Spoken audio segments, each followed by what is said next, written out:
man, taking the time to listen to Black Lives Matter activists for refusing to politicize his meeting with the mother of a son that was taken too soon. Ladies and gentlemen, it is my distinct honor to one and the next president of the United States of America is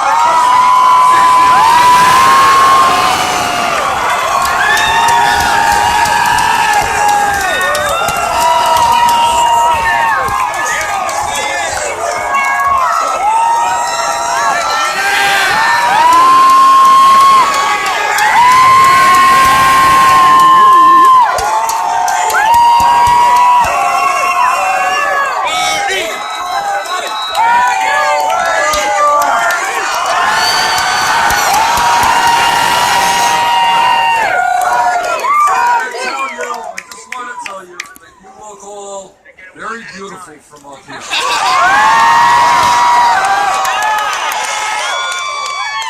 Let me thank the Chase Walker Band. Let me thank Ricky Cardenas and Hank Millette and Stephen Bishop for that very generous introduction.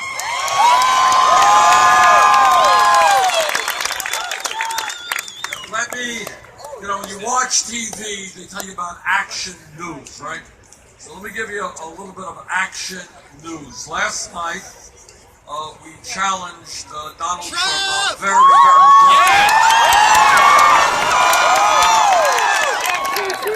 I know you all love him as much as I do. But in any case, we challenged him to a debate. And we will see if he stays with it, but at this point he is prepared to debate, and I'm very excited about that.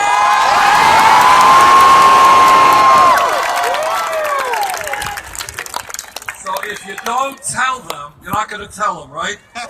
We're going to keep this to ourselves. We're going to ask them some simple questions. We're going to ask them as to why at a time when the very, very wealthy are getting richer and almost everybody else is getting poorer, why Mr. Trump wants to give hundreds of billions of dollars in tax breaks to the top 2/10 of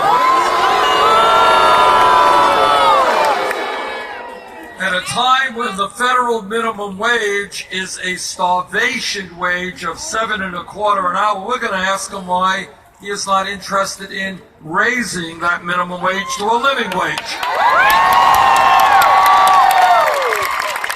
If you can believe it, he was on one of those crazy Republican debates a few months ago, and he said that wages in America are too high. Maybe that's the way the world looks when you're a billionaire, but down there, I don't think most people think wages are too high. No.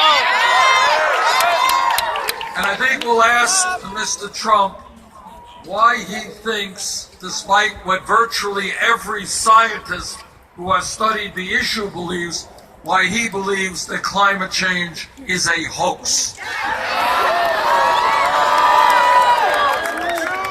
And at a time when all of us are proud of the diversity of our nation, proud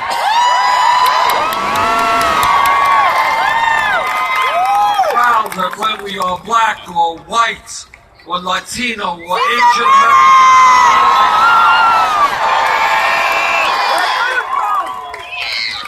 American, why he thinks that trying to divide us up is good for America.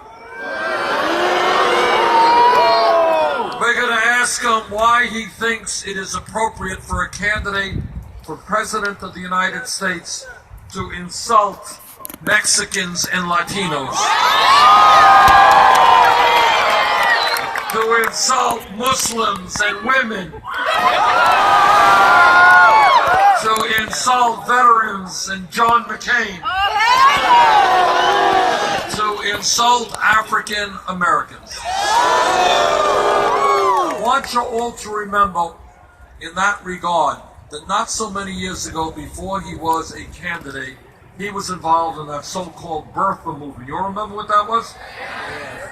You know, and the birther movement was about trying to delegitimize President Obama by claiming that he was not born in the United States of America. Remember the whole business? The birth certificate?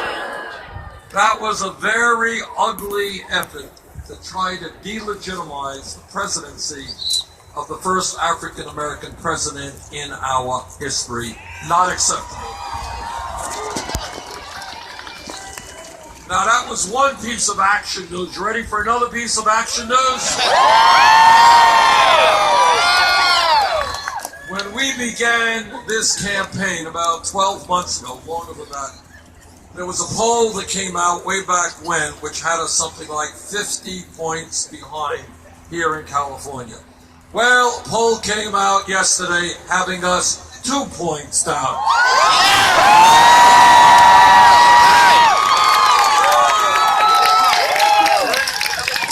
We are holding rallies just like this one in Pomona all over the state of California. By the time we have finished campaigning in California, we will have spoken to over 200,000 Californians.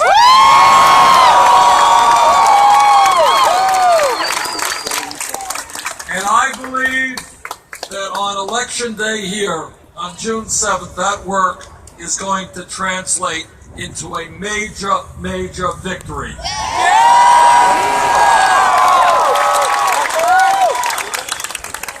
California obviously has more delegates to the Democratic Convention than any other state, so 475. If we can win big here in California and in the other 5 states that are up on June 7th, we're going to go marching into the Democratic Convention with enormous momentum.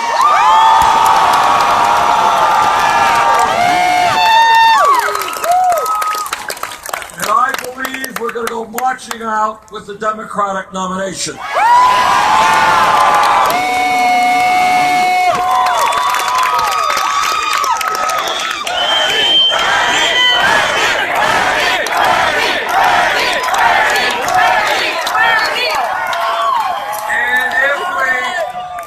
And if we win the Democratic nomination, we're going to defeat Donald Trump. Not only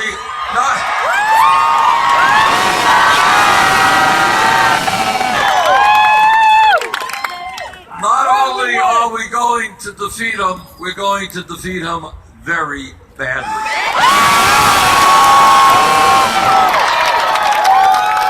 You know, I'm a little worried about Mr. Trump. He has a very big ego, and I don't know how he's going to be feeling the day after election night.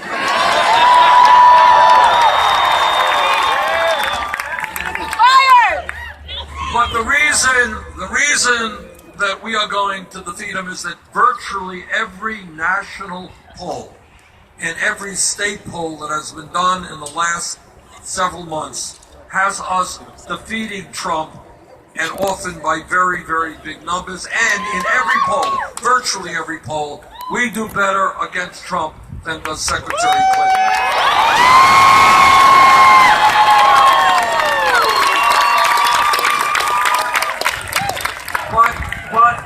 But there's another reason, another more important reason why we will defeat Donald Trump, and that is because of you.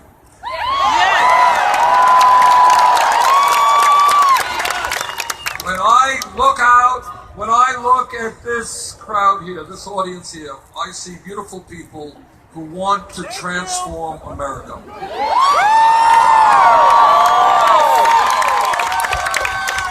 I see young people and not so young people who love this country, but who know that we can do much better.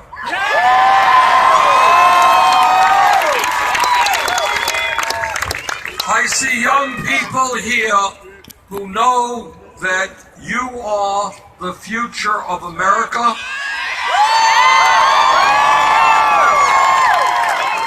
And that you intend to help shape that future. And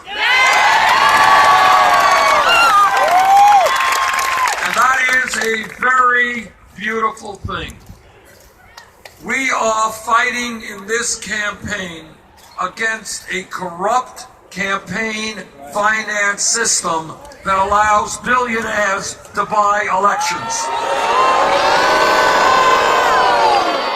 Now, the billionaires can spend all of the money they want trying to elect candidates who will represent the wealthy and the powerful. But at the end of the day, we have more power than the billionaires.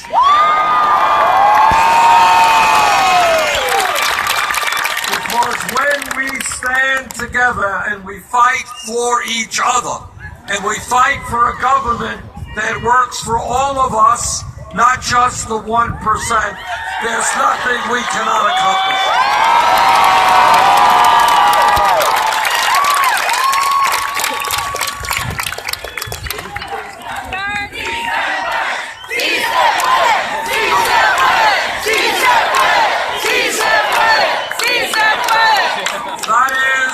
That is what this campaign is about. Now, there are people out there in the establishment, in the media, and they tell you, think small. Don't dream big.